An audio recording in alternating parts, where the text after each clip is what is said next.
Oke, selamat malam, Mas. Oke, selamat malam. Assalamualaikum warahmatullahi wabarakatuh. Waalaikumsalam warahmatullahi wabarakatuh. Baik, sebelum kita lanjut monitoringnya, diharapkan diaktifkan dulu kameranya semuanya.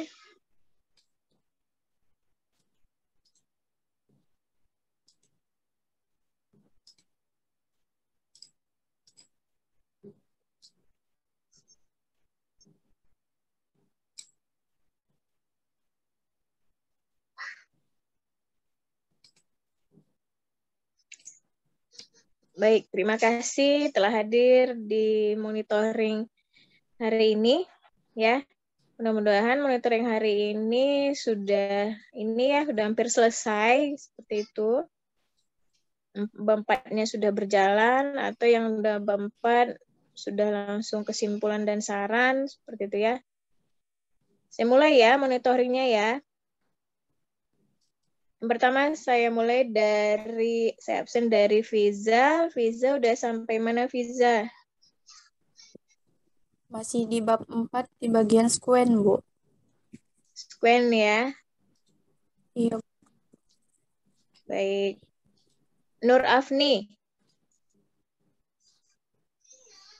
Baru mau masuk bab 4, Bu. Baru mau masuk bab 4, oke. Kemarin masih bab 3 ya. Sekarang udah mulai masuk bab 4. Dinda Ayu. Baru selesai bab 3, mau jalan bab 4, Bu. Baru selesai bab 3. Minggu ini bab 4 ya. Habis monitoring ini, besok udah masuk bab 4 ya, Dinda. Ya, Bu. Oke. Anggra ini? Sampai daftar pustaka, Bu. Udah daftar pustaka ya. Ya. Dwi Septiana? Baru mau masuk bab 3, Bu. Kenapa lambat? Apa kendalanya kemarin, Dwi?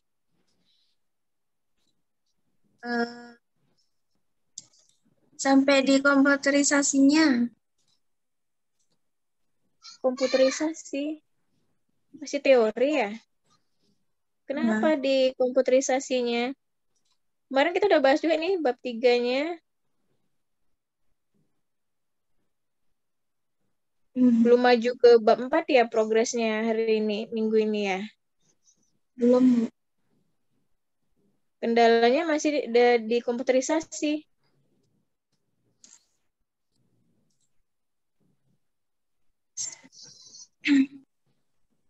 Baik. Resti?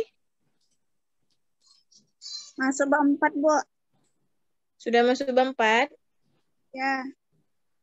Posisinya di mana tuh bab 4-nya? Baru mau mulai. Oh, baru memulai. Oke. Wandi? Bab 3, Bu. Kenapa Wandi dengan bab 3-nya? Posisinya di mana tuh bab 3? Masih di ruang lingkup. Ada masalah apa? Masih di bab 3? Nggak ada sih. Agak bingung aja nyari jurnalnya. Oh iya, Bu. Mau nanya. Kalau ini takut salah sih, Bu. Maksudnya di bahasa pemrograman itu, Bu. Di bab 3-nya. Itu kalau contoh anak MI kan kayak pakai DLP, PHP gitu. Kalau anak TK, Bu, gimana? Anak TK? Nanti apa, Pak? nanti. Ini monitoring dulu, Bu. Nanti sesi tanya jawab nanti sama Teh. Oh iya. Paling sampai situ sih, Bu. Siti Rahayu sama Rahma tuh ya. Siti Rahayu sama Rahma sampai mana? Baru mau masuk bab 4, Bu. Oke, baru mau selesai. masuk bab 4. Ya. Fariza? Baru masuk bab 3, Bu. Soalnya kemarin laptop kami itu delay, Bu. Terus Fahmi juga kurang sehat beberapa Oh. hari. Baik. Rido, Iya, Bu. Proses bab beberapa 4. proses bab 4. Kemarin katanya Baru. udah masuk bab 4. Iya, Bu. Kemarin tuh ada salah kemarin bab 3 ya, Bu. Oke, baik. Fiza,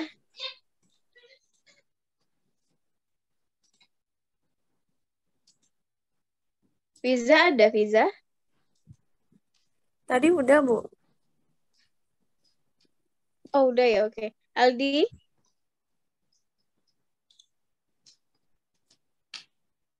Iya, Bu. beberapa Aldi. Masih di bab 4, Bu. Oke, Selfie, Masih di bab 4, Bu. baik. Rahmi,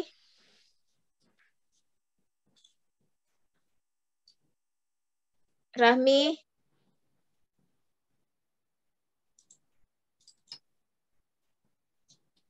Rahmi,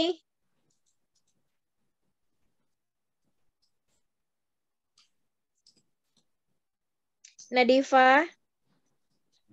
Masih bab 4, Bu. masih bab 4. Marlis, Masih bab 4, Bu. Dewi Novita,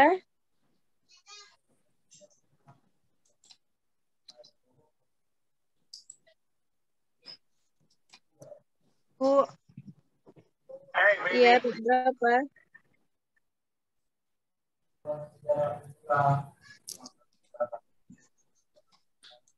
Dewi Novita beberapa, Dewi? Masih bab 3 itu, Bu. Bab 3. Dewi Novita ada 2 nih, saya lihat nih di sini namanya.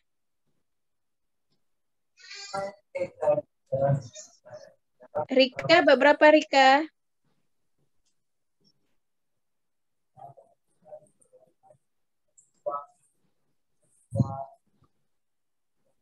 Rika? Izatul, Indah, Lailatul, berapa?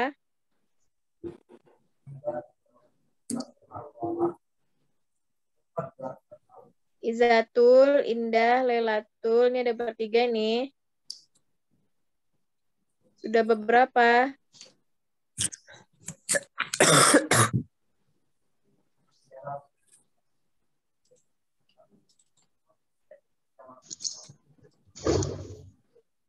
Ada 5 orang nih Pak yang nggak jawab Pak. Rahmi, Rika, Izatul, Indah, Lailatul. Coba dipanggil lagi, Bu. Kita mau konfirmasi sampai mana mereka.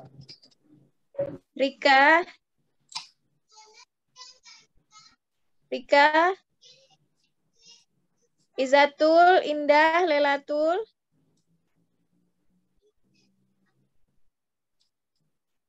Rahmi,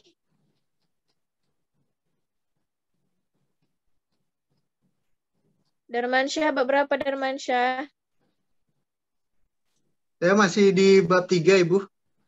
Bab 3, oke. Vicky dan Rahmat? Vicky di bab 4, Bu. Bab Lalu 4 Rahmat? juga, Bu. Bab 4, Bu. Juga. Hasuri? Bab 4, Bu.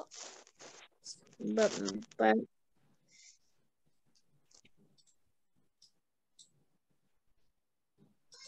Dinda Ayu tadi sudah, Dinda?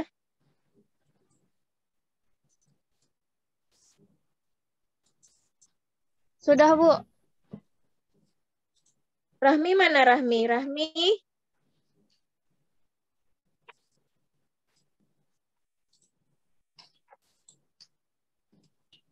Rika, ada Rika?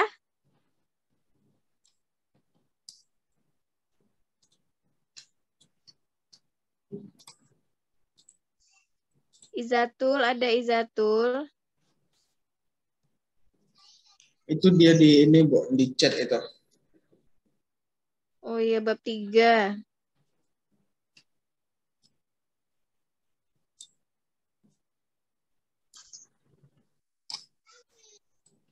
Izatul bab 4, Laila sama Indah bab 3. Rahmi tidak bersuara sama Rika. Rika ada Rika? Nggak jawab Rika, Pak. Rahmi juga. Ini nggak ada nih.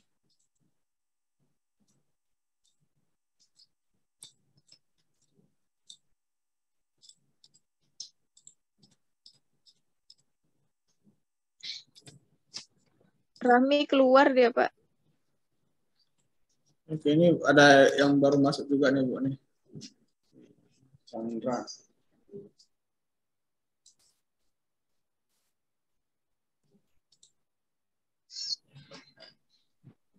Recording is progress.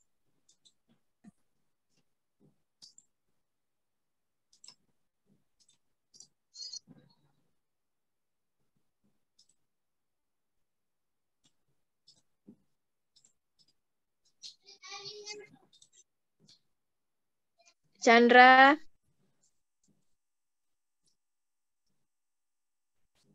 Chandra.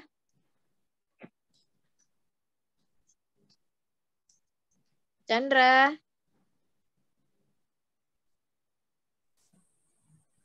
Ya, Bu. Chan. Bab berapa sudah? Ya, Bu. Sudah bab berapa? Bab 3, Bu. Bab 3. Rika. Mana nih Rika?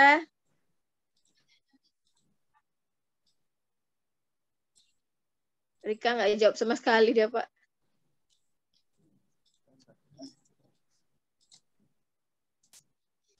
Oke, kita lanjut, Pak. Rika nggak jawab dia, Pak.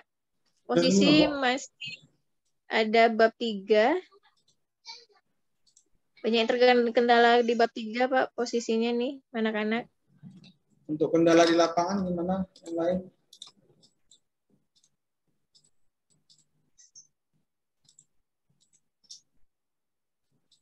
Ada yang bisa jawab tuh, Bapak nanya untuk kendala lapangan bagaimana?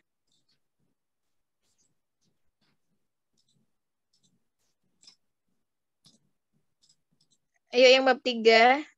Bagaimana? Marlen, kamu bab berapa, Marlen? Start bab 4, Bu. Start bab 4. Oke. Rika.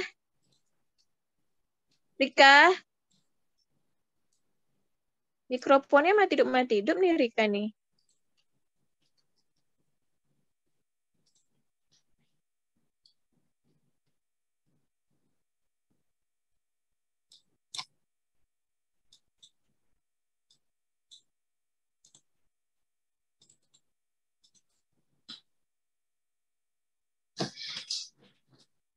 Oke, mungkin sambil ini, Pak, sambil nunggu nanti yang lain bisa jawab pertanyaannya ya. Saya langsung ambil ini ya untuk penulisan bab 4 ini.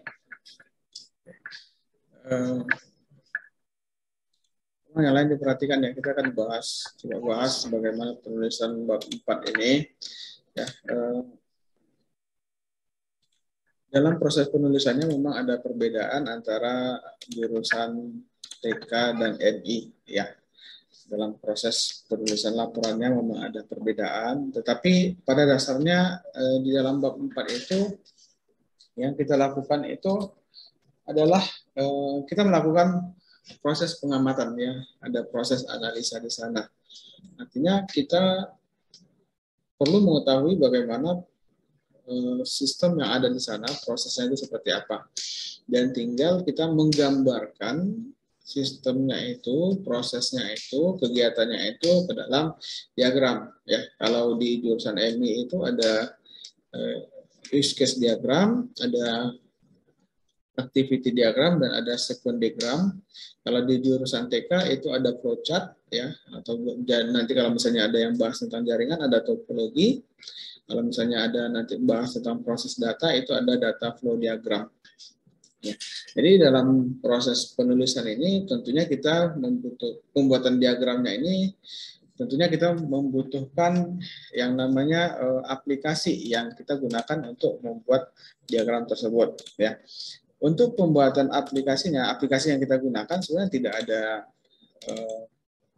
standar ya apa yang kita gunakan, tetapi yang paling umum digunakan itu ada aplikasi Visio, ada juga Star UML, tetapi dari kita sendiri kita menyarankan itu menggunakan Visio ya. Tapi ada beberapa aplikasi lain sih yang bisa kita gunakan yang lebih simpel dan lebih mudah digunakan ya dibandingkan Visio ya. Itu dari pengalaman saya pribadi. Nanti kalian bisa bebas mau pakai yang mana nantinya aplikasi yang akan kalian gunakan. Tetapi di sini apapun aplikasinya tentunya hasilnya itu akan sama ya. Jadi apapun aplikasi yang kita gunakan tentunya itu bentuknya itu akan sama. Artinya kita membacanya itu pasti akan sama semuanya. Oke, ini kita akan coba bahas ya tentang aplikasi. Untuk penggunaannya, untuk menggunakan aplikasi yang Anda gunakan di sini ada dua ya, ada dua versi yang bisa Anda jadikan referensi ya. Di sini ada aplikasi namanya Diagram ya. Ada aplikasi Diagram di sini. Aplikasi ini bisa Anda download nanti di internet ya. Kalau misalnya yang belum ada menggunakan aplikasi atau yang belum buat misalnya aplikasi UML-nya. Tapi kalau misalnya Anda sudah buat dan sudah selesai, nggak masalah ya. Yang penting kan gambarnya itu ada ya. Tapi kita tidak menyarankan Anda membuatnya itu pakai Microsoft Word. Ya. Artinya buat diagramnya itu pakai Microsoft Word, buat kotaknya itu menggunakan cells, menggunakan buat alurnya itu atau misalnya koneksinya itu menggunakan garis itu tidak kita sarankan karena nanti tampilannya itu juga tidak akan bagus ya. Jadi di sini ada yang pertama ya, ada aplikasi namanya Diagram. Anda bisa searching nanti di internet, Anda bisa download dan ini free, tidak perlu berbayar. Beberapa aplikasi itu kalau misalnya Anda gunakan ada yang versinya itu freeware ya, artinya bisa digunakan tetapi nanti waktu kita mengekspor gambarnya ada watermark di sana ya, ada watermarknya sehingga tampilan gambar kita itu tidak bagus. Tapi kalau yang menggunakan Diagram ini itu nanti tampilan gambarnya itu akan lebih bagus ya. Dan nanti waktu Anda buat dokumen diagramnya di sini, pastikan Anda menyimpan file mentahannya. File mentahnya ini artinya file yang bisa kita edit lagi. Ya, ini kan nanti waktu kita buat UML, kita buat square, kita buat activity, dia kan nanti kita ekspor ke dalam JPEG. Nah, kalau dia sudah jadi file JPEG itu tidak bisa kita edit lagi. Makanya nanti waktu kita simpan filenya ada yang berbentuk file mentahnya ya. Biasanya kalau kita pakai dia ini ekstensinya adalah dia, titik dia. Ya, jadi ini kita simpan. Untuk gunanya untuk apa? Nita? Kalau misalnya kita lakukan sidang nih, lagi lakukan ujian PKL, ternyata ada koreksi dari penguji. Nah, untuk memperbaikinya, Anda tinggal merubah yang ada di file mentahnya. Tapi kalau misalnya sudah jadi JPEG, itu tidak akan bisa lagi dirubah. Ya, di sini di aplikasi ini ada banyak macam yang bisa Anda buat ya. Di sini juga ada pilihan untuk kita membuat UML. Ya, jadi misalnya kita ingin buat use case, activity, dan square itu ada di sini semuanya. Ya, jadi ini aplikasi yang pertama. Ya, oke. Lalu yang kedua ada satu lagi aplikasi yang bisa Anda gunakan. Kalau yang ini versinya online ya, versinya online itu bisa Anda gunakan juga. Nama aplikasinya ini adalah Anda bisa akses nanti di halamannya ya, halaman aplikasinya itu ada nama aplikasinya appdiagrams.net ya. Ini juga sama, tapi ini adalah versi online-nya ya, versi online-nya, tapi tetap nanti bisa Anda simpan dalam bentuk file JPEG ya. file JPEG-nya bisa, dan file mentahannya juga bisa. Ya, jadi dari kita sarankan menggunakan kedua aplikasi ini, ya, tetapi tidak menutup kemungkinan kalau misalnya Anda menggunakan aplikasi lain, itu juga tidak masalah. Ya. Oke, kita akan coba bahas bagaimana penulisan bab 4 ini. Saya akan coba bagikan slide-nya. Ya.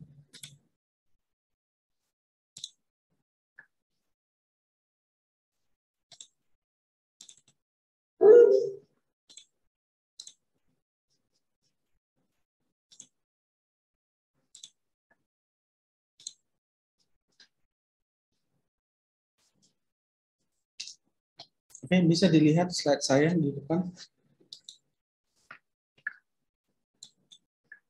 Slide-nya bisa dilihat?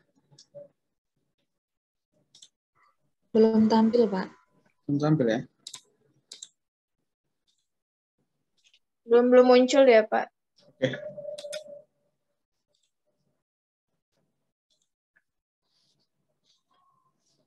Ini ya, bab 4 hasil pengamatan dan pembahasan. Ya.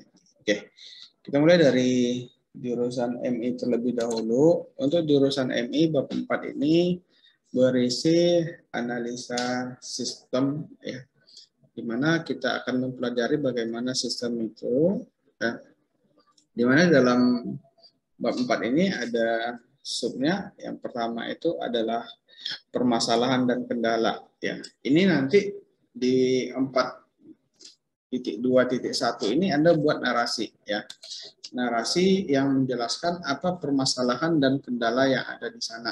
Ya, misalnya Anda PKL, misalnya di sebuah toko, permasalahan di sana misalnya belum ada website e-commerce-nya atau website untuk mempromosikan barangnya. Jadi Anda jelaskan di sana permasalahannya adalah dalam proses transaksi atau proses promosi masih dilakukan secara manual sehingga tidak efektif untuk mempromosikan barang yang dijual itu ke khalayak ramai.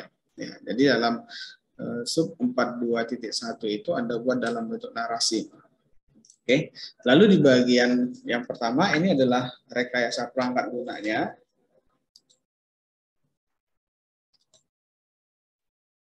Oke, rekayasa perangkat lunaknya kita mulai dari pembuatan use case diagram. Ya, use case diagram, ya, itu menggambarkan bagaimana hubungan antara aktor dengan use case-nya sendiri. Ya, jadi secara simpelnya kita bisa menggambarkan aktor itu apa saja yang dilakukan. Ya, misalnya kita ambil sebuah contoh di sini.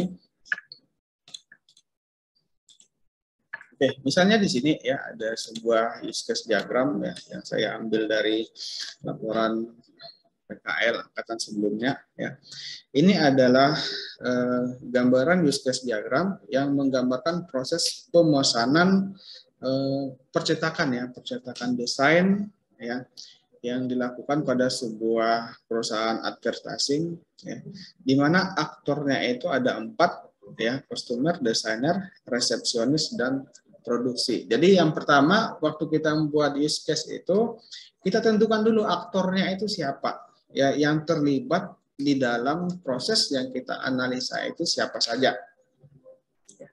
Setelah kita ketahui aktornya itu berapa, ya, lalu kita cari tahu apa saja yang bisa dilakukan oleh aktor tersebut. Ya, misalnya kalau kita bicara tentang sebuah sistem di toko atau misalnya sistem kasir, ya berarti use case diagramnya itu terdiri atas 2 orang aktor atau bisa 3 orang aktor, ya, di mana kasir itu sendiri ada pembeli dan ada pimpinan, ya. Secara dasarnya mungkin kita tahu kasir itu apa sih yang bisa dilakukannya. Kasirnya bisa misalnya menerima pembayaran, ya, apalagi malah mencetak strop, ya, apalagi misalnya dia bisa mencek stok, ya. Sedangkan pembeli apa yang bisa dilakukannya, ya, kita bisa ketahui sendiri kalau pembeli dia bisa memilih barang, ya, melakukan pembayaran, ya, atau menerima kembalian, ya, atau menerima stroke. Sedangkan pimpinan atau pemilik toko tersebut dia bisa menerima laporan, ya. Secara dasarnya itu seperti itu yang kita buat di dalam use case diagram, ya. Artinya kita buat sesuai dengan apa yang terjadi di sana, ya. Jadi tentukan dulu aktornya itu siapa, lalu kita cari tahu masing-masing aktor itu apa yang bisa dilakukannya di dalam sistem. Kalau misalnya ada karyawan lain, tetapi dia tidak terlibat langsung di dalam proses yang kita analisa. Misalnya kalau proses jual beli, ya berarti yang terlibat itu hanya kasir, ada pelanggan, ada pimpinan, ya. Kalau misalnya di sana itu ada juga supplier, tetapi dalam proses transaksi itu dia tidak terlibat, itu tidak perlu kita masukkan. Ya. Jadi fokus ke aktor atau orang-orang yang terlibat di dalam proses yang kita analisa.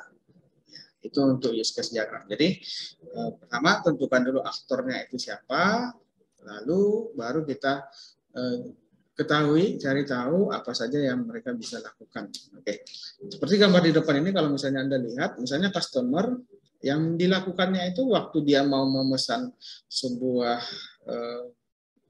desain spanduk atau poster, dia bisa melihat bahan, ya, melakukan pemesanan, ya, melihat desain, melakukan pembayaran, ya, lalu mengambil barang, ya. Di mana lihat barang, pemesanan, desain, pembayaran, ambil barang, siapa juga yang terlibat di sana? Desainer juga terlibat dalam proses melihat barang, ya. Artinya customer waktu dia lihat barang, pasti desainer juga bisa melihat barang, ya. Lalu desainer juga bisa melakukan desain, customer juga bisa mencek hasil desainnya. Ya. Oke, kita lihat desainer ini tidak terhubung ke pembayaran karena dia tidak terlibat langsung dalam pembayaran. Yang terlibat itu adalah resepsionis. Ya. Oke. Satu lagi, ya, di dalam use case ini pastikan itu adalah kata kerja, ya, melihat, memesan, mendesain, membayar, memproduksi, mengambil barang. Ya, jadi pastikan isi dari use case kita, masing-masing use case ini adalah kata kerja yang dilakukan oleh aktor kita. Oke, ya, jadi di dalam use case ini kita pastikan dulu aktornya siapa dan apa yang mereka lakukan, ya. Adapun misalnya seperti ini, ada proses selanjutnya setelah dia lihat bahan, ada lagi, ya, dia memilih kategorinya, ya. Ini ada include dan ada extend, ya. Include ini berarti waktu dia mau lihat kategori berarti dia harus lihat bahan dulu. Tetapi waktu dia lihat kategori, dia tidak harus memilih jenis HR sticker, dia tidak harus memilih jenis laser, dia tidak harus memilih HR spanduk. Ya, artinya extend ini opsional, ya, pilihan. Dia bisa lakukan atau tidak, dia bisa pilih atau tidak. Tetapi waktu dia ingin melihat kategori, berarti dia harus lihat barang, ya.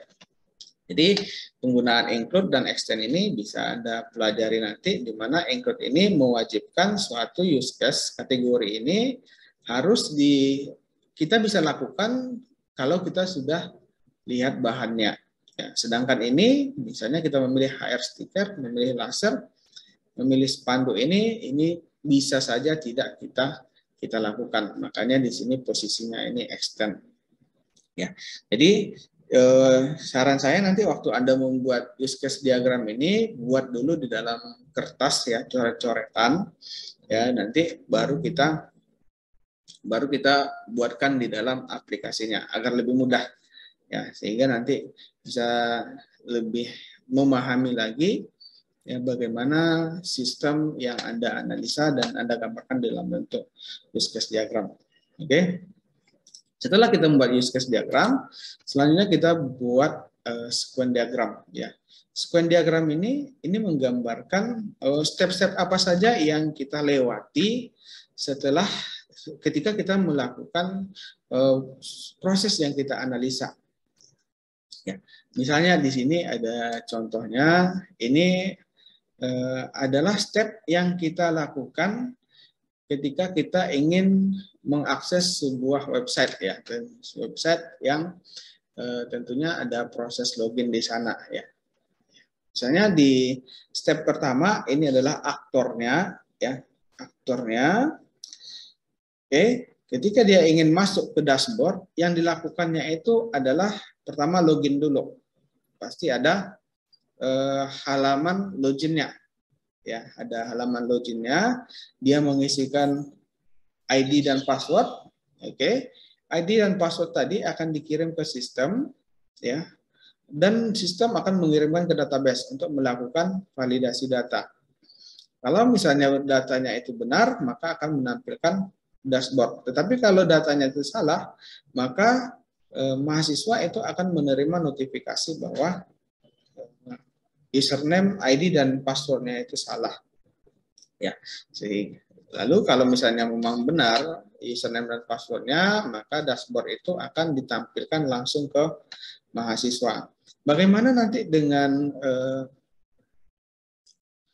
sequence diagram ketika yang kita buat itu bukan seperti ini. Ini kan proses loginnya. Misalnya dalam proses transaksi tadi di toko, ya, berarti di sini ada pelanggan, ya, pelanggan di sini ada kasir, ya.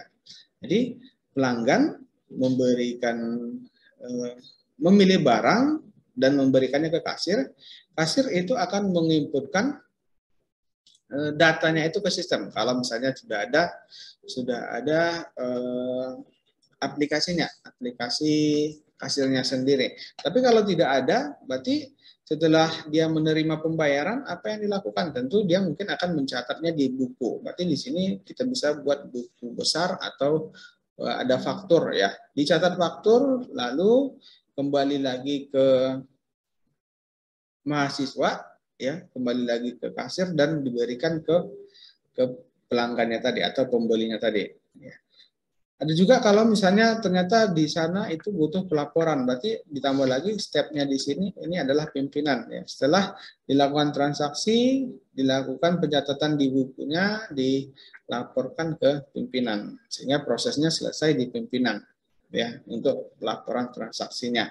Ya, jadi ada yang struknya atau notanya itu dikirimkan ke pembeli, ada juga laporan yang dikirimkan ke pimpinan.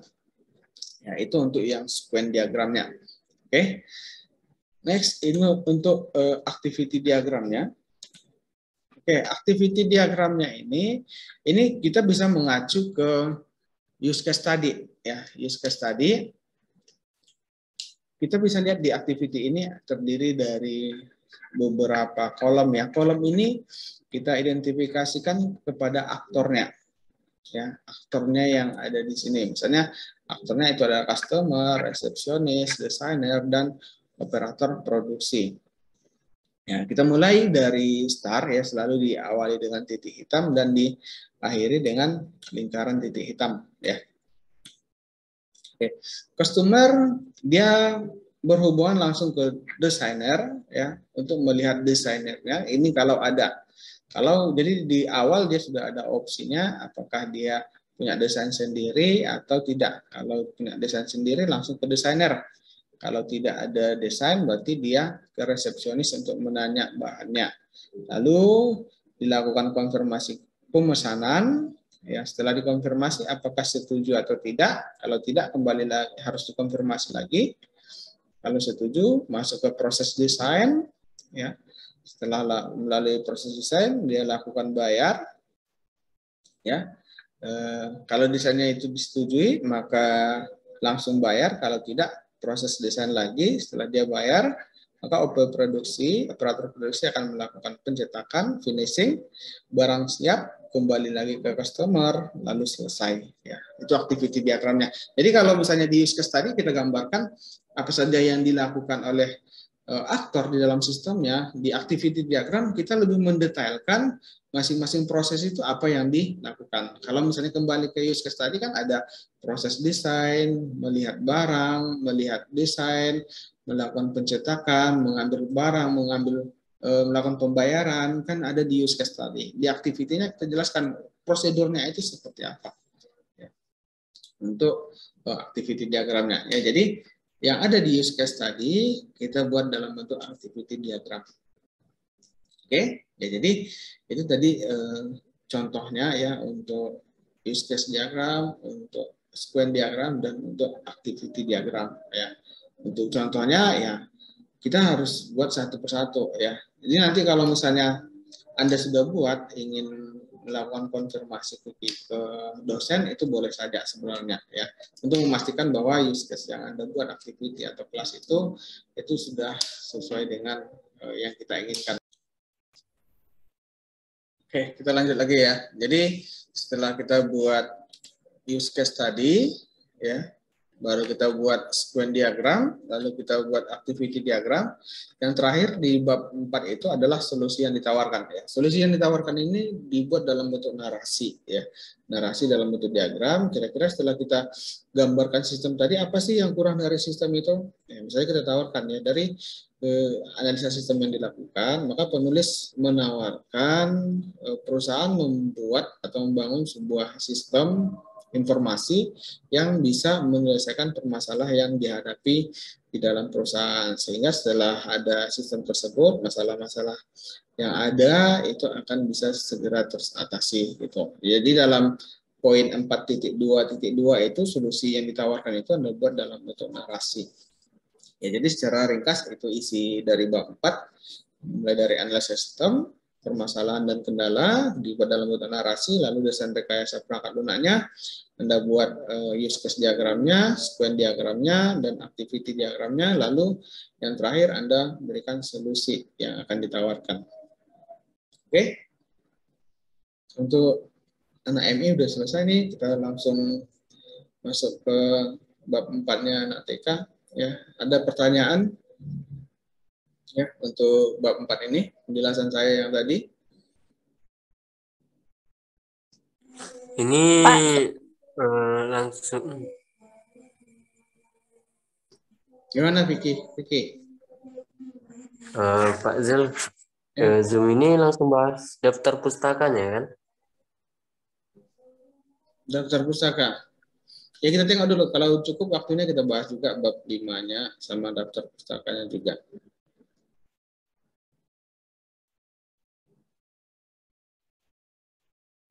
Oke, yang lain? Yang lain ada? Pak Selfie mau nanya. Ya. Pak, yang di scan diagram itu kan ada loginnya. Jadi kalau yang manual gimana, Pak? Oke, yang manual itu tergantung kasusnya masing-masing. Selfie itu tidak bisa kita general semua. Ya, jadi kita tidak bisa samakan semua, harus ada loginnya. Makanya ditengok dulu dari kasusnya itu seperti apa. Ya. Kalau untuk mencontohkannya kan nggak mungkin Bapak contohkan satu-satu punya kalian itu seperti apa gitu. Makanya Bapak bilang tadi kalau misalnya ingin konsultasi nggak apa-apa. Kalau misalnya ingin konsultasi tapi datang ke kampus ya, datang ke kampus nanti Bapak akan bantu untuk menjelaskan secara detail lagi bagaimana use case-nya. Tentunya untuk membuat use case, explain dan activity, Bapak kan harus tahu dulu apa yang dibahas di sana seperti itu. Ya, jadi tadi itu kan hanya contoh, jadi bukan berarti nanti punya selfie itu harus ada loginnya juga, tidak. Ya, kita harus lihat dulu kasusnya itu seperti apa yang selfie analisa, baru kita bisa lihat buat contohkannya itu seperti apa gitu.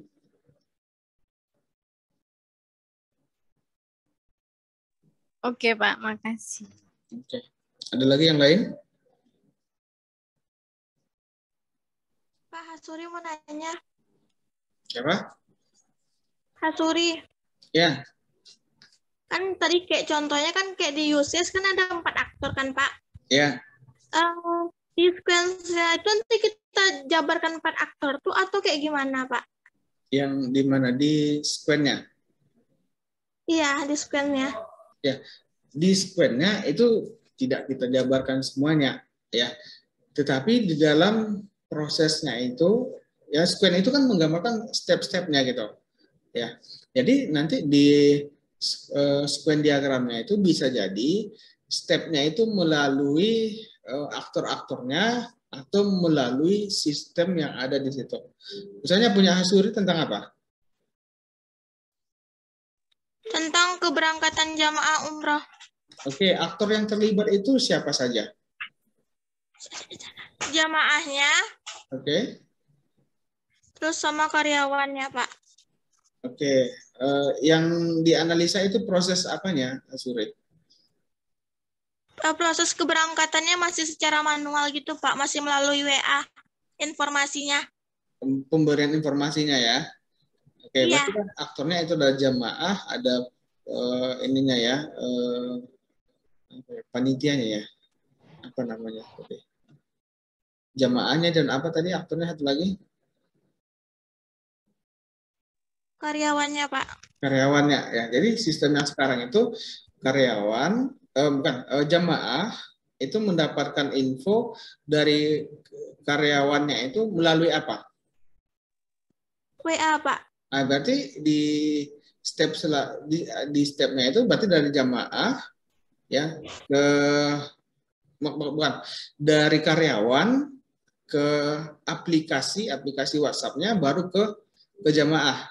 Ya, berarti itu stepnya. Jadi untuk karyawannya memberikan informasi melalui WhatsApp ya atau media sosial, baru dari media sosial itu sampai ke jamaahnya.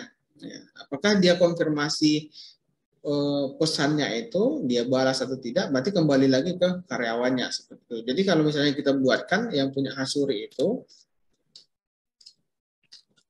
ya, yang punya Hasuri ini berarti anggap ini adalah karyawan. Ya, ini sistemnya ini kita bisa definisikan WhatsApp-nya tadi ya, atau bisa gunakan WhatsApp atau telepon. Ini adalah jamaahnya. Ya, jadi yang dilakukan karyawan itu dia mengirimkan informasi via WhatsApp tadi dan dikirimkan lagi ke jamaahnya. Atau misalnya kita bisa buat di sini 2 step ya. Step pertama dari karyawan itu ke handphonenya, ke aplikasi WhatsApp-nya, lalu dikirim ke WhatsApp. Ini anggap ini WhatsApp dari jamaahnya, lalu sampai ke jamaahnya. Lalu setelah dikirim pesannya, maka akan ada responnya kembali lagi ke karyawannya ya. Setelah kita kirim, maka akan ada balasan. Bisa jadi tidak ada balasan, bisa jadi ada balasan seperti itu. Ya, jadi stepnya itu dari karyawan melalui handphone atau WhatsApp dari karyawan masuk ke handphone atau WhatsApp dari jemaah, lalu diterima oleh jemaah informasinya. Setelah dia diterima informasinya, pasti akan ada feedbacknya ke karyawannya. Apakah nanti dia balas atau tidak, nanti tetap akan mengacu menuju kepada karyawannya seperti itu. Ya, kan prosesnya seperti itu. Sebenarnya simpel ya. Kita informasikan dan ada responnya. Ya, kalau misalnya yang punya Hasuri itu masih pemberian informasinya itu masih menggunakan WhatsApp. Berarti kan kendalanya itu di mana? Kalau prosesnya seperti itu.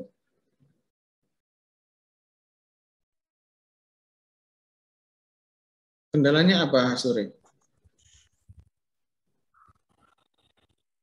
Iya, Pak. Kendala tentang informasi keberangkatan jamaahnya, Pak.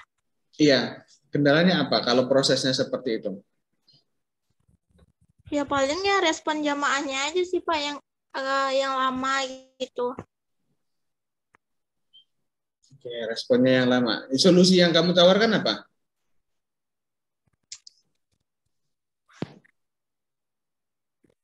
Paling kayak apa ya? Masih bingung, Pak. Bingung ya solusinya sih sebenarnya bisa kita buat sebuah sistem informasi yang berisi informasi-informasi tentang proses keberangkatan ya. Misalnya kita buat sebuah website, itu yang pertama. Kita juga bisa buat misalnya SMS gateway ya, di mana informasi itu akan terkirim langsung ke handphone masing-masing via SMS ya. Itu juga bisa ya, sehingga informasi itu merata dapat semuanya ya. Jadi jemaah yang terdaftar datanya itu di data perusahaan yang akan berangkat haji atau umroh itu akan otomatis mendapat semua SMS-nya Ya, jadi bisa menggunakan sistem untuk informasi website atau bisa juga menggunakan SMS gateway. Ya, kenapa nggak pakai WA? Ya, karena kan kalau masalahnya itu kalau WA itu kan tidak semua, misalnya apalagi jemaah haji kalau misalnya sudah umurnya sudah tua, maaf ya, kan tidak semua bisa menggunakan smartphone. Tapi kalau misalnya handphone biasanya orang masih punya gitu. Dan kalau misalnya WhatsApp kan itu harus ada koneksi internet. Tapi kalau misalnya SMS itu bisa digunakan di mana saja. Seperti itu. Itu solusi yang kita tawarkan ya, ada dua opsi. Kalau misalnya kita ingin buat sistem informasi atau misalnya kita bisa menggunakan sistem SMS gateway. Ya, seperti itu ya kira-kira Asuri gambarannya. Tapi kalau misalnya ingin lebih detail mungkin bisa diskusikan di kampus ya. Bisa konfirmasi ke Bapak dulu kalau ingin diskusi ke kampus. Oke, ada lagi yang lain?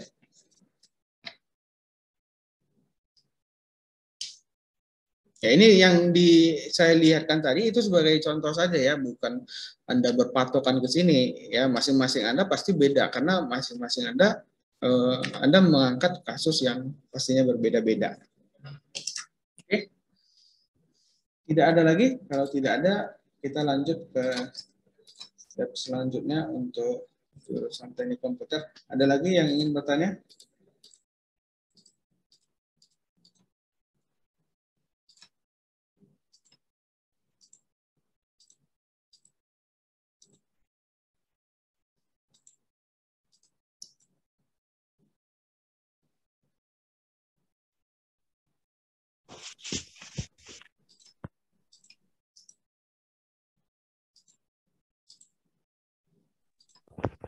Pak, boleh nanya tentang yang bab 3 tuh nggak sih, Pak? Ya, ada. Kenapa, Suri? Yang di landasan teori itu kita hanya menjelaskan pengertiannya saja atau kayak masuk kayak manfaat sama tujuan gitu nggak, Pak? Oke, secara dasar itu kan landasan teori itu kan pengetahuan dasar tentang teori-teori yang kita butuhkan. Misalnya pengertian dari sistem, pengertian dari sistem informasi, pengertian dari bahasa pemrograman, pengertian dari analisa sistem. Itu kan dasarnya itu adalah pengertiannya. Adapun misalnya kalau kita ingin tambahkan, misalnya kita bahas tentang pengertian bahasa pemrograman.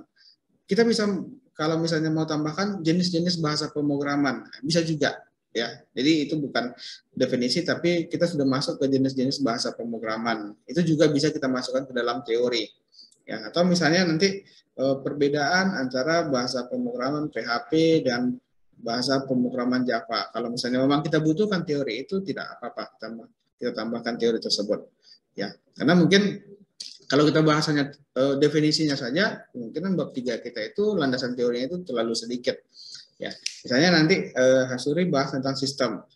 Nah, pengertian dari sistem itu sudah. Ternyata mungkin masih teorinya itu masih dirasa kurang. Kita bisa tambah lagi jenis-jenis sistem, klasifikasi sistem, ruang lingkup sistem. Itu juga bisa kita tambahkan di dalam landasan teori kita. Tentunya definisi atau teori-teori itu kita dapatkan dari referensi yang ada, ya baik dari jurnal maupun dari buku. Kemarin kan kita sudah bahas bagaimana kita mencari sebuah referensi baik dari jurnal maupun dari buku. Jadi nggak masalah, Suri, kalau misalnya mau tambahkan lagi sub-sub dari teorinya itu nggak apa-apa. Misalnya nggak ada sistem, kita buat lagi jenis-jenis sistem, itu nggak masalah.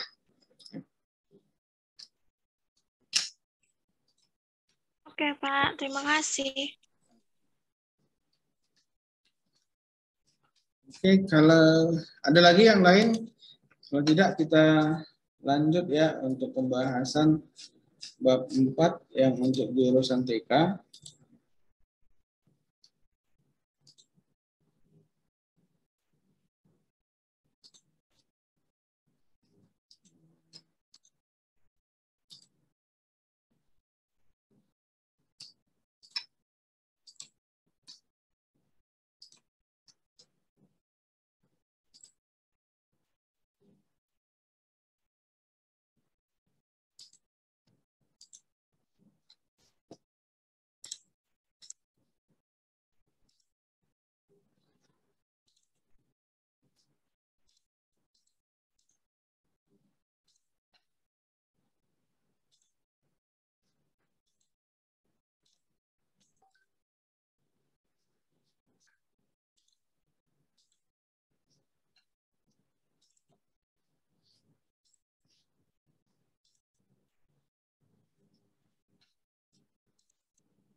Oke, kita lanjut ya, yang untuk jurusan TK ya.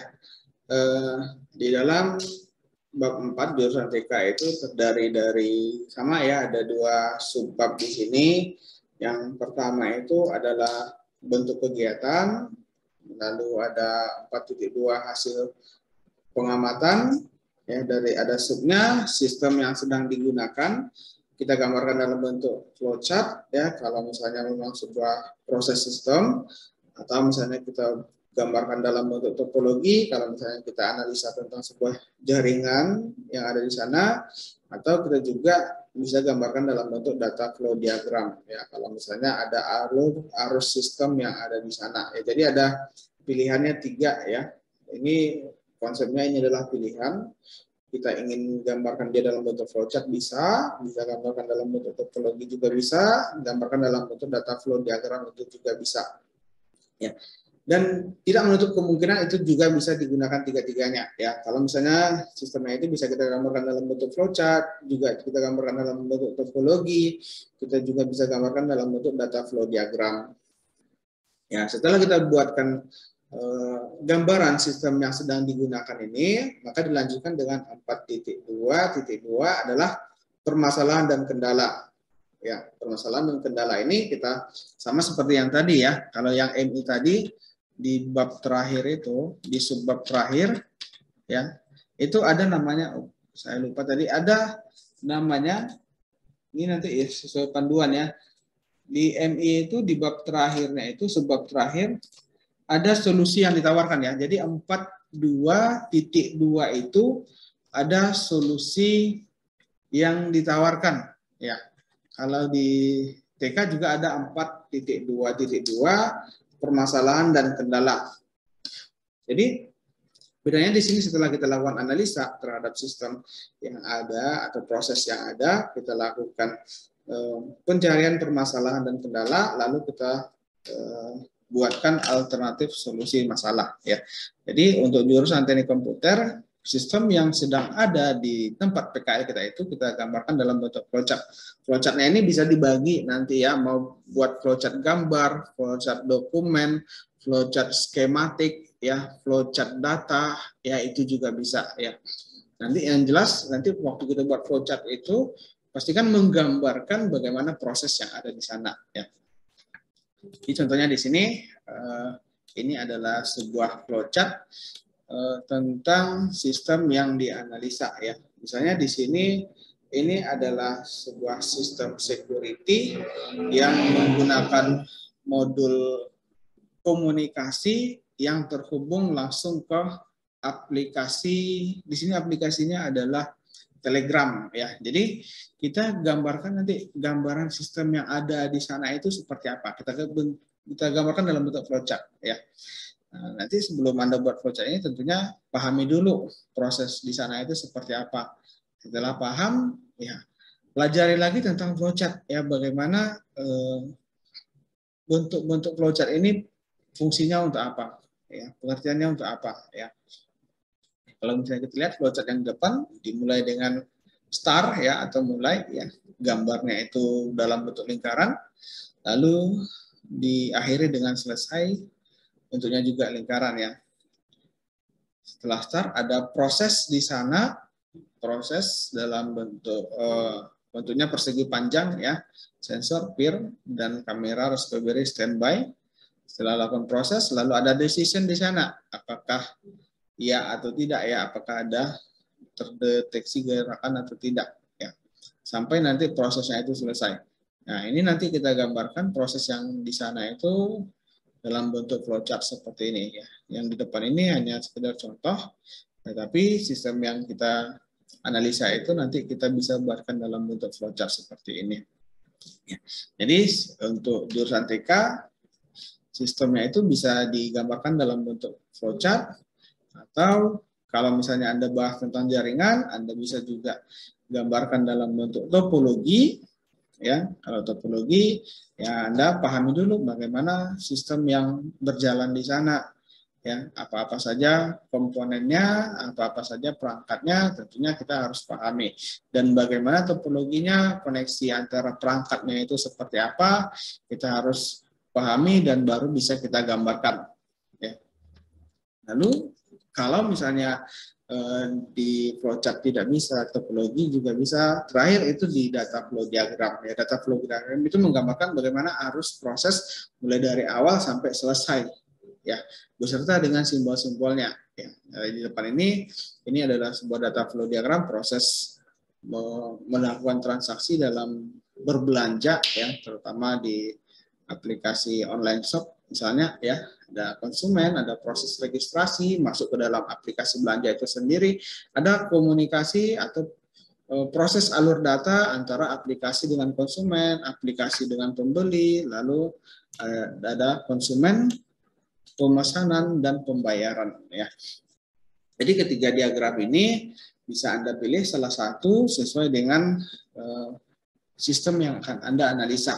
Ya. Misalnya Anda menganalisa sistem keamanan yang ada di sana, Anda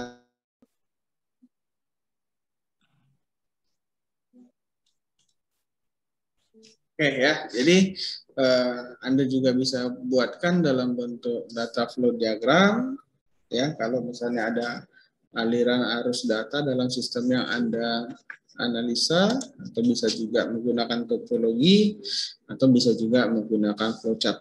Ya. Bisa Anda pilih salah satu yang Anda kuasai. Tentunya yang Anda pilih itu memang benar menggambarkan proses yang analisa sistem yang Anda analisa. Oke, ya, jadi ada 3 pilihannya. Anda bisa gunakan data flow diagram, menggunakan topologi, atau menggunakan flowchart.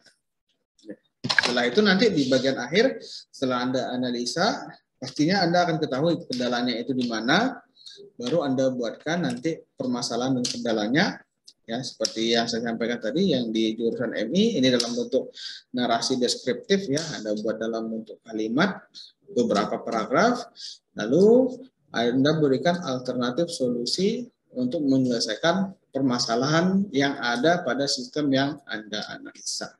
Ya, ini yang untuk jurusan TK, ya, yang tetap menggambarkan sistemnya. Jadi seperti yang saya sampaikan di awal, yang kita lakukan adalah menganalisa sistem.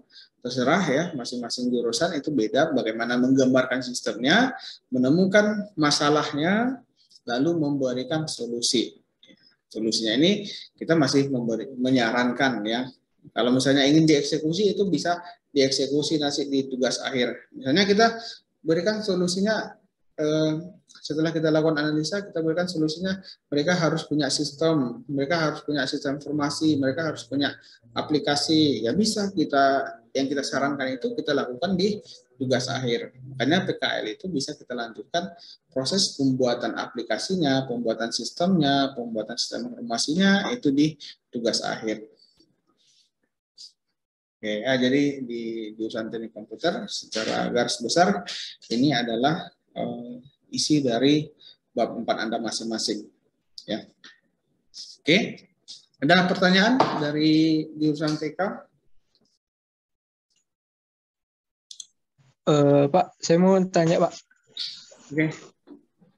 Berarti itu kan dipilih, Pak, flowchart, topologi, sama DFD kan? Ya.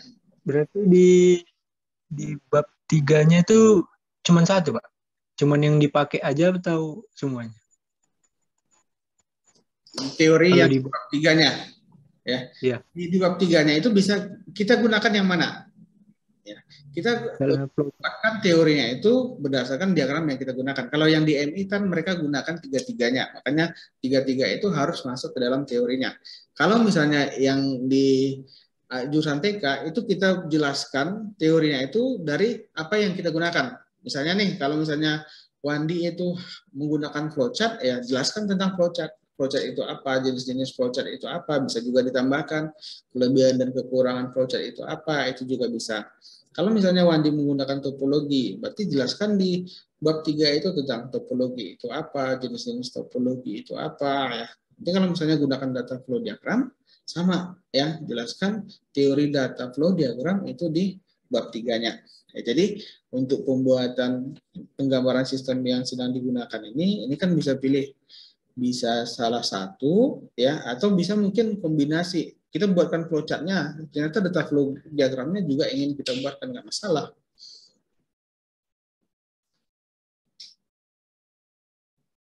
Oke, Wandi? Oke, Pak. Oke. Berarti di bab satunya juga, Pak, di teknik pengembangan sistemnya. Ya, di bab satunya kan kalau yang TK itu kan ada flowchart, ada data flow diagram di bab satunya. Ya, kalau di bab satunya tetap dibuatkan dalam untuk teknik pengembangan sistem itu kita bisa gunakan flowchart dan data flow diagram untuk pengembangan sistemnya. Ya, jadi bukan pilihan, tetap ada data flow diagram dan flowchart-nya di teknik pengembangan sistem yang ada di bab satunya. Gitu. Oh, oke, Pak. Oke, ada lagi yang lain?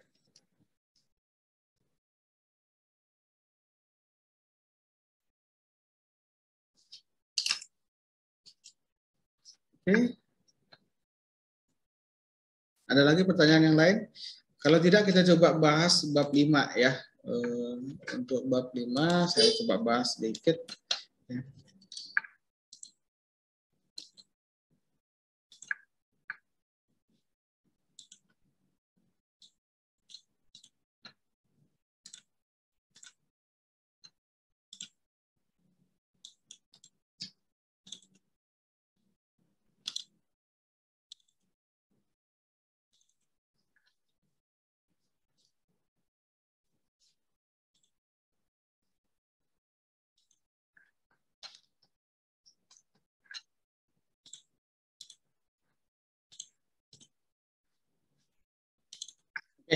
Di bab 5 penutup ya.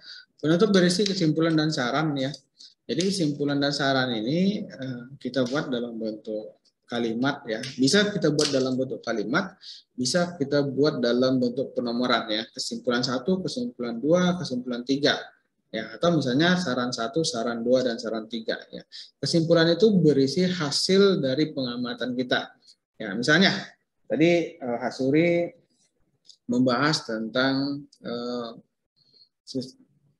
proses pemberian informasi terhadap jamaah haji dan umroh. Ya, bisa kita simpulkan bahwa kesimpulan yang pertama, proses penginformasian atau penyebaran informasi tentang jadwal keberangkatan umroh pada PT ABC misalnya ya, masih menggunakan aplikasi WhatsApp di mana karyawan mengirim pesan ke semua jamaah yang akan berangkat. Itu kesimpulan 1 ya. Atau misalnya kita mau buat 2, misalnya kita buat juga kesimpulannya ya. Terdapat beberapa masalah yang terjadi dalam proses pemberian informasi keberangkatan haji kepada jemaah. Itu juga bisa kita buatkan ya kesimpulannya ya. Secara garis besar kesimpulan ini berisi hasil apa yang kita dapatkan dari analisa. Kita jelaskan kalau misalnya memang prosesnya seperti ini kita jelaskan ya. Kalau memang di prosesnya itu ada kendala kita buatkan dalam kesimpulannya. Karena itulah hasil dari analisa kita. Tentunya dalam hasil analisa kita adalah sebuah masalah. Oke, di sarannya baru kita berikan saran ya. Untuk saran yang pertama misalnya disarankan kepada perusahaan untuk mengembangkan sebuah sistem informasi yang bisa menyelesaikan permasalahan yang dihadapi di perusahaan. Itu misalnya sarannya ya. Misalnya juga disarankan ya. Disarankan misalnya perusahaan memiliki sumber daya manusia yang memang bisa menyelesaikan permasalahan yang ada. Ya, itu juga bisa dibuatkan dalam bentuk saran ya. Jadi kesimpulan berisi hasil akhir dari laporan kita ya, hasil akhir dari laporan kita dan kita buat dalam bentuk kesimpulan. Saran merupakan masukan-masukan kita ya, yang nantinya bisa digunakan perusahaan untuk memperbaiki kekurangan yang ada dalam perusahaan tersebut. Ya, jadi itu isi dari bab 5. Ya, tinggal menuliskan apa saja sih yang kita dapatkan dari PKL kita, dari hasil analisa kita. Ya, tentunya kita dapatkan sebuah masalah. Masalah itu kita sarankan saja untuk menyelesaikan masalah apa yang harus mereka lakukan. Itu kita buat dalam bentuk saran. Ya. Oke. Dan terakhir mungkin di daftar pustaka ya, tadi ada yang nanya si Vicky ya. Vicky tadi ya, nanya daftar pustaka. Oke. Semua teori yang Anda gunakan di bab 3 itu harus ada di daftar pustaka. Ya. Semua teori yang Anda gunakan di dalam bab 3 itu wajib ada di daftar pustaka. Misalnya pengertian komputerisasi Anda dapat dari jurnal si A. Pengertian sistem Anda dapat dari jurnal si B. Pengertian dari UML Anda dapat dari buku si A. Pengertian flowchart Anda dapat dari buku si A, Anda harus buat di daftar pustaka. Ya. Jadi kalau misalnya di landasan teori Anda itu ada 20 sumber, baik dari buku maupun jurnal, itu wajib ada di daftar pustaka. Ya, dan penulisan daftar pustaka itu ada di buku panduan kita, formatnya, dan Anda buatkan abjad. Ya, misalnya berdasarkan abjad ya, mulai dari A sampai Z. Misalnya daftar pustaka yang pertama, misalnya kita dapat dari Budi. Pada jurnalnya misalnya Sistem Informasi Pengarsipan, diterbitkan dalam jurnal Infocom, misalnya tahun 2020. Ya. Itu di bagian paling atas. Kalau misalnya ada lagi abjad selanjutnya, maka diurutkan saja dari abjad A sampai Z. Ya, jadi ingat, semua teori yang Anda gunakan di bab 3 di landasan teori itu wajib ada di daftar pustaka. Ya, setelah Anda selesai daftar pustaka, maka dilanjutkan dengan membuat daftar lampiran. Daftar lampiran seperti yang di pertemuan pertama saya jelaskan apa saja daftar lampiran, itu Anda bisa siapkan. Ya, jadi setelah selesai bab 5 ini, Anda bisa mulai melengkapi dari cover pertama, halaman pertama sampai halaman terakhir. Ya, Anda lengkapi, nanti Anda siapkan, akan ada waktunya nanti kita umumkan kapan Anda melakukan ujian PKL-nya. Ya, artinya sebelum PKL Anda selesai, Anda sudah selesai laporannya mulai dari cover yang pertama sampai halaman terakhir dicetak, ya, tidak usah dijilid. Ya, nanti setelah diujiankan nanti baru dijilid. Ya. Oke, saya rasa itu ya secara keseluruhan proses PKL yang kita lakukan. Anda masih punya waktu sampai tanggal 30. Ya, 30 berarti ada sekitar 3 minggu lagi. Ya, 3 minggu efektif Anda menyelesaikan bab 3-nya. Kalau yang belum selesai bab 3 bisa menyelesaikan bab 4-nya atau bisa menyelesaikan bab 5-nya dan melengkapi semuanya dari mulai cover sampai halaman terakhir.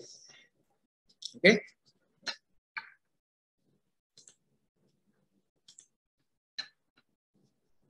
Oke, Bu Dena, mungkin dari saya sudah seperti itu, Bu. Oke, baik. Gimana teman-teman sekalian? Ada yang mau bertanya sama Bapak?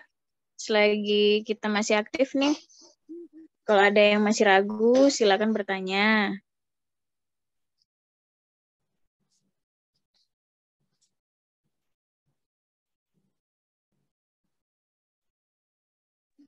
Nggak ada yang mau bertanya?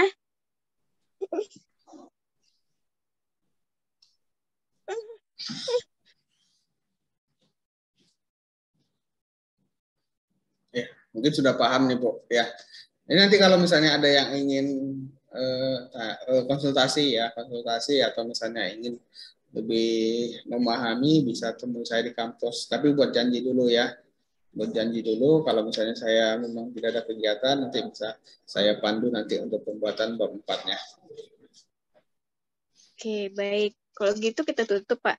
Oke, silakan. Mereka udah pada paham semua ya. Baiklah, kalau begitu yang penting saya itu, yang penting itu kita sudah lakukan monitoring, kita sudah berikan panduan, kita tidak terima mahasiswa nanti tidak selesai laporannya. Ya. Iya, benar. Jadi tidak ada alasan nanti tidak selesai itu tidak ada alasan. Ya, jadi kita tidak terima nanti mahasiswa kalau ada yang bilang dia belum selesai. Ya. Jadi kita harus ingat ya tepat waktu tanggal berapa kemarin jadwalnya sudah saya kasih sama kalian semua. Tanggal berapa sudah harus dikumpul, ya. Baik, kalau gitu hari ini monitoring hari ini saya tutup, ya. Oke, ini yang tutup ya Pak. Dan ini yang terakhir, tidak lagi monitoring minggu depan, itu tinggal nunggu jadwal pengumpulan saja. Ya. Ya. Bu. Jadi, oke. Maaf, Bu. Ini kan TK kan dari 15 Agustus ya. Itu sampai 30 September atau 15 Oktober? Sesuai jadwal, Wandi. Sesuai jadwal. Tidak sama dengan MI ya, Wandi ya. Pelaksananya tidak sama dengan MI. Karena kalian kan agak terlambat kemarin beberapa minggu ya. Jadi tidak sama. Nanti pengumumannya itu akan dibedakan yang jurusan TK dan MI gitu. Oh, jadi di jadwal tetap 15 Oktober, Pak, sampai 15 Oktober. Benar, sesuai jadwal ya, Wandi ya. Oke, Pak. Oke, Bu, silakan tutup, Bu. Oke, baik. Saya tutup ya. Jadi semua teman-teman semua sudah pada mengerti. Hari ini monitoring terakhir. Semoga tepat waktu ya. Diharapkan memang tepat waktu pengumpulannya. Oke. Selamat malam. Assalamualaikum warahmatullahi wabarakatuh. Waalaikumsalam. Waalaikumsalam warahmatullahi wabarakatuh.